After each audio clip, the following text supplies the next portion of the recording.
Hey, Taff, and an out-of-this-world story from our space.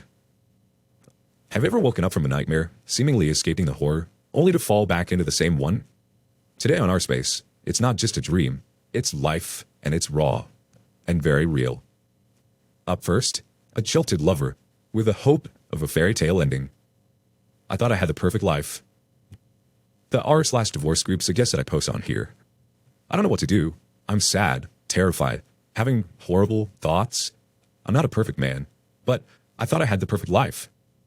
I'm in the National Guard, but work full-time in big industry. I make over 6 figures a year. I work out. I built my own house, built my own small farm. I've been with my soon-to-be ex for 11 years. We finally got married 2 years ago. I just returned from a combat deployment. We were ready to have kids. I discovered she was with a man she hired to fix our fence while I was gone for over 6 months. They had unprotected sex numerous times. She fell in love with him. She did things and felt things with him she never did with me. She found her small-town cowboy she always wanted. I'm not a cowboy. She doesn't know that I know about the extreme depth of their infidelity. She has acted weird ever since I've been home. Claiming she lived for a year by herself and she's adjusted to me being gone. The real reason, I think, is that she's in love with him, but only stays with me because I never left her. That she knows I'm a good provider and protector. He's just a younger, hot cowboy who's married and has kids and screws clients. What did I do wrong? I know I have to work on my vulnerability, but this hurts so effing bad. She talked about having kids with him and running away together. She's living this double life and pretending everything is fine. She's planning our planting season this year.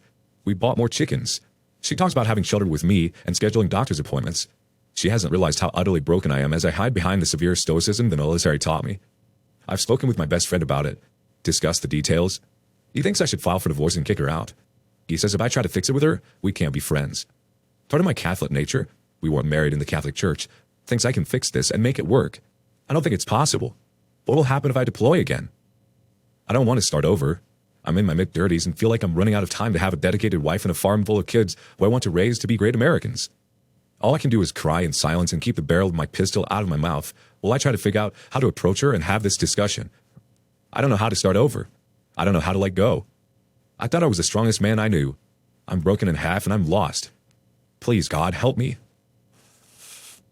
My goodness, I'm so sorry, OP. Everything you're feeling is totally valid. It's okay to feel broken right now. The life as you knew it was totally turned upside down. And honestly, I think you're right to question whether or not to try to make it work. It seems like it would be hard to trust someone while you were away, out of town, and they had a cheating chat record.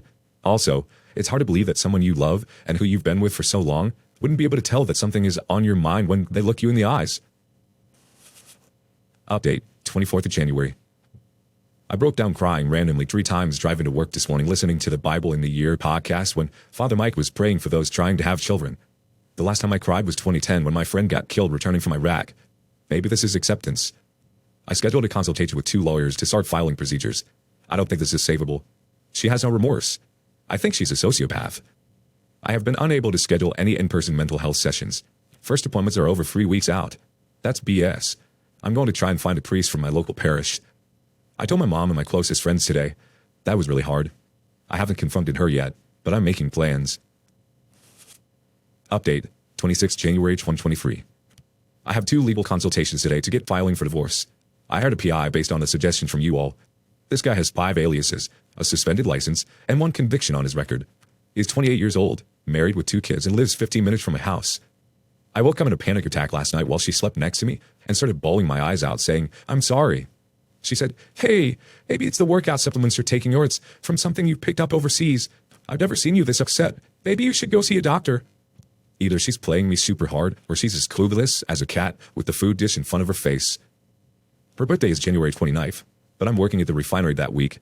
So she's going to Key West with her friends from February 3rd to the 6th. I'm planning on confronting her when she comes back, presenting her with the divorce papers and asking her to leave to go live with her mom or sister. I love her so much. I need to let her go. This is the other God is revealing to me. This was supposed to happen and he gave me the grace to find the evidence of the infidelity to prevent me from having children with her. You guys and gals have been so supportive and it's helped me bring me out of a dark place. Thank you so much. I'll keep updating as it goes. Update, January 28th.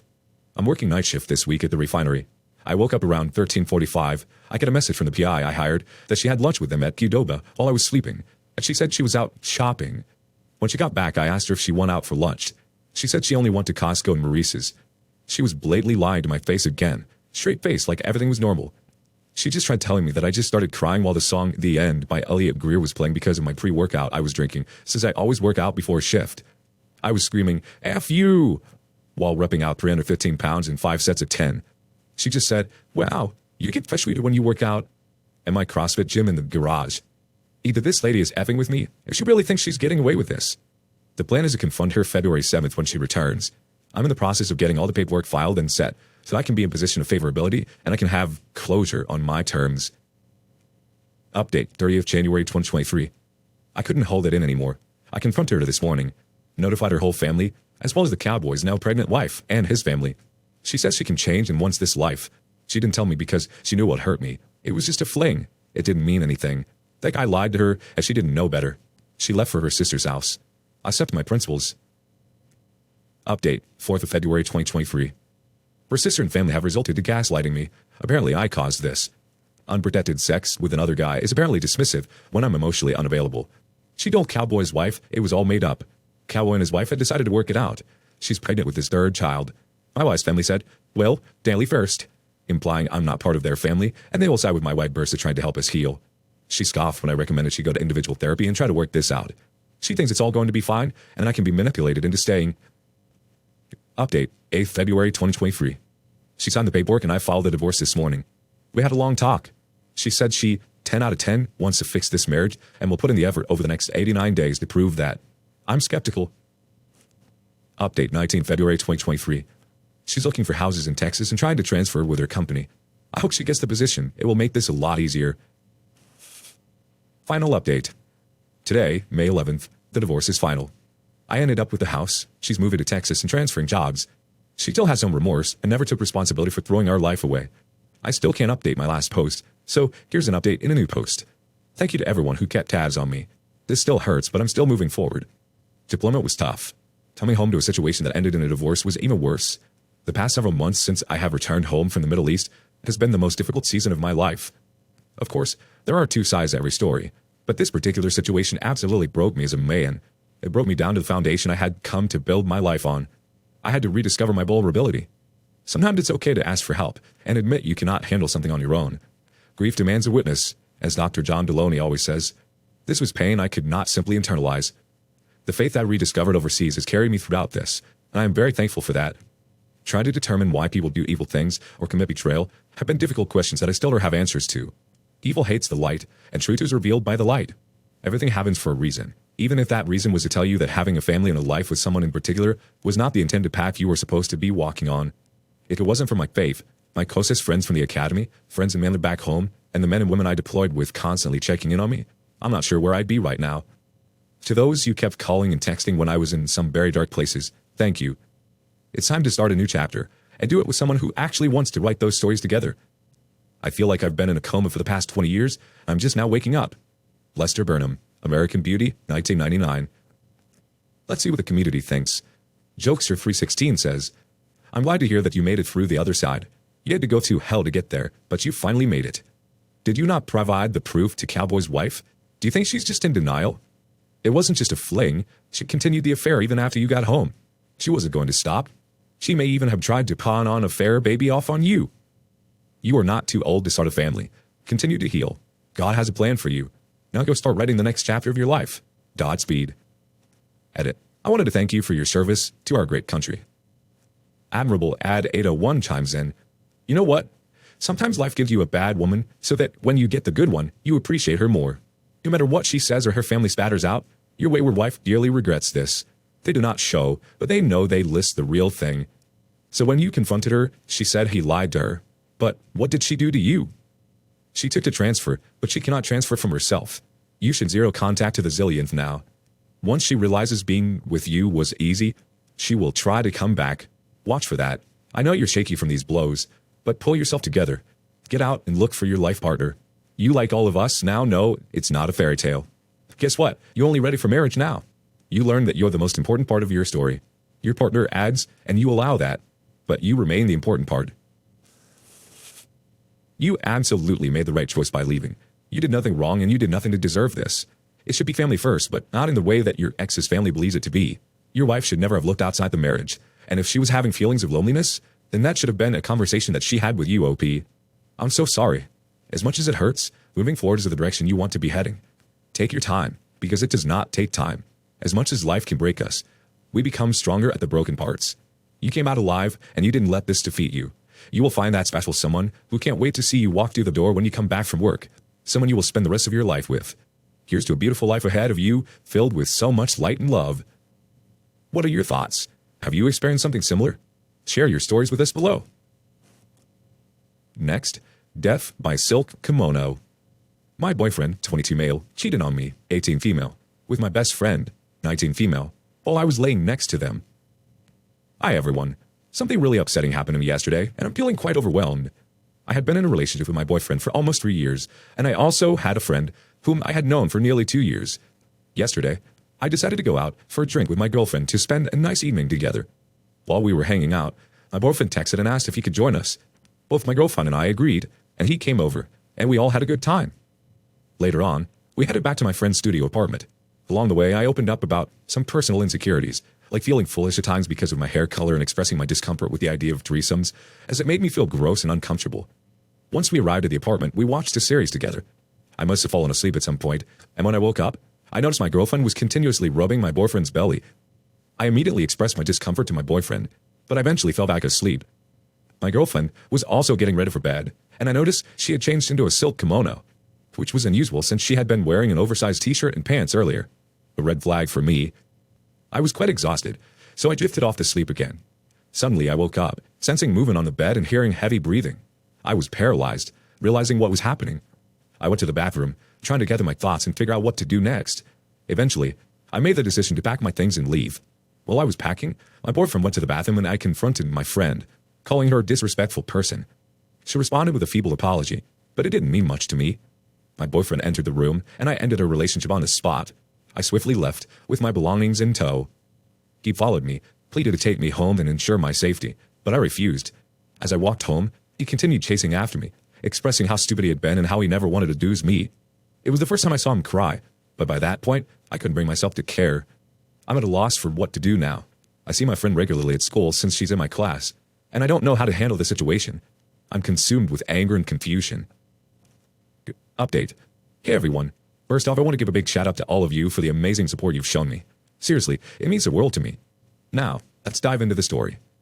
So, I went over to my boyfriend's place to grab my stuff, and boy, did things get intense. We started talking, and before I knew it, I was yelling at the top of my lungs. But here's the juicy part. I finally get to hear his side of the story. Apparently, it all started while we were chilling and binge-watching a series. Both my girlfriend and boyfriend were into vaping, although I never really got the appeal. Anyway, turns out my girlfriend has this knack for mooching off others and being broke all the time. And guess what? She even used my boyfriend's vape. While they were puffing away, something fishy was going on. As my girlfriend got busy adjusting her blouse, my boyfriend couldn't help but notice. And here comes the sneakiness. She strategically placed the vape between her breasts, making it impossible for him to ignore. To top it off, she kept unbuttoning her blouse, making sure he got an eyeful. Poor guy had to rescue the vape from its booby trap every time. Then, she was rubbing my boyfriend's chest, and that's when I woke up and caught them red-handed. Making the funny story is my coping mechanism. I'm still dying inside. Now, I confronted my boyfriend right then and there, as soon as my girlfriend went to the bathroom. I decided to not make a big scene about it, and let things cool down a bit. But then I noticed something peculiar. My girlfriend had changed into a kimono, and let me tell you, she hardly ever wears that thing. Normally, it's oversized t-shirts and pants for her. Anyway, I was too exhausted to dwell on it, so I passed out again. Little did I know, I was sleeping like a log. My girlfriend was turning on the charm. She dropped that kimono, revealing more of herself to my boyfriend. She made a move, tried to plant a kiss on him, but he initially rejected her advances. However, persistence paid off, and he eventually gave in. Things heated up as she started pleasuring herself right in front of him, even guiding his hand along her body. And that's when I woke up, feeling and hearing every dang thing. After my intense conversation with my boyfriend, I couldn't keep the story to myself. I ended up sharing it with my entire class. So now everyone knew what had happened. Fast forward to the day I had to face her again, and it was something I needed to retrieve from her, the Apple Pencil. And surprisingly, the first thing she handed over was my Apple Pencil. The class began, and conversations buzzed among my classmates. Suddenly, someone commented, "That's one messed up story you've got there." It was my cue to speak up. "You think that's messed up?" I retorted, and the discussion kicked off. People chimed in, expressing their thoughts. She first said that it was our business and others shouldn't get involved. However, she herself admitted that she would do it again, even with another best friend. It was a shocking revelation, making her come across as a truly messed up individual. Now, here's where things get interesting. Unbeknownst to me, my story had made its way to TikTok and was spreading like wildfire. I was surprised, but secretly grateful for the exposure. Fast forward to today, she returned to school, acting as if nothing had happened, as if she hadn't done anything wrong. However, many people from our school had already seen the TikTok and had quickly become the talk of the town. The best part was seeing her discomfort. We had a movie outing for school, and the topic of conversation revolved around my story. It was an incredible feeling knowing that everyone knew the truth. She sat alone at the front of the cinema, and it was satisfying to witness her isolation. Unfortunately, she later joined our group, showing a surprising amount of audacity. She'd even shared a version of the story with a few of her friends, albeit leaving out some crucial details to save herself from the drama. She claimed she was forced into the situation, but based on what I had seen, heard, and knew about this friend, I found it hard to believe her excuses. At this point, I'm contemplating exposing her name on Reddit and TikTok and revealing her true nature. She acts all high and mighty, pretending not to care and even taking pride in her actions, but I refuse to let this slide. It's time to confront her and make sure she faces the consequences of her actions. I want to clarify that while I don't solely blame her for what happened, her behavior in handling the situation has been incredibly nasty. On the other hand, when it comes to my ex-boyfriend, I can see genuine remorse in his actions. This realization has taken away the satisfaction I once felt in seeking revenge or taking further action against him. The community has a couple thoughts. Churcher78 wants to say, all doxing might give enjoyment. It's a bannable offense. It can lead to other possible legal repercussions. Take solace in her being the gossip of the class and be happy to move on. BiteMe717 says, I would have to tell her that she is dirty and nasty and looks like a walking STD. This also makes your ex disgusting and despicable. Tell your boyfriend that he needs to stay with her because two dirty and nasty people like them deserve each other. You've really dodged a bullet with both of them, and don't let either one of them back into your life. I would tell all your friends to keep her away from their boyfriends. She's just another, you know what. Winterfront1431 says, act as if neither exists, and anyone who asks, make sure you tell them what horrible people they are and what her name is. He's only remorseful you woke up, not him doing it. Oh wow, you think something was going on between them even before something like this? It seems bold of your ex-best friend to be making moves like that right in front of you if it was their first time doing anything like that with each other. It also seems odd that you would have fallen asleep again after seeing her hands on your boyfriend, especially after mentioning your discomfort towards the action. What do you think? Thank you for joining us today in our space. Like and subscribe and hit that notification bell so you don't miss out on the next video. See you next time.